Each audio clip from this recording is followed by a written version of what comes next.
Hayaan mo na yung saver na yan kay Libby. Let go. Hindi problema sa akin kung sasagutin mo si Justin. You have my blessing. Payag na ako na manligaw ka, pero nandun lang muna. Okay na okay yan for me. It's more than enough. Iniisip ko po yung tungkol sa amin ni Princess. Nakikipagmabutihan na siya kayo.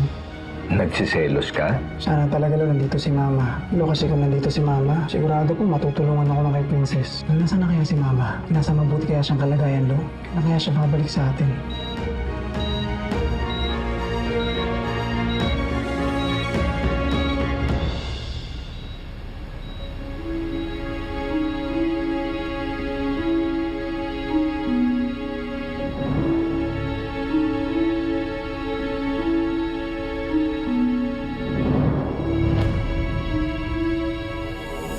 Ma'am Leilani?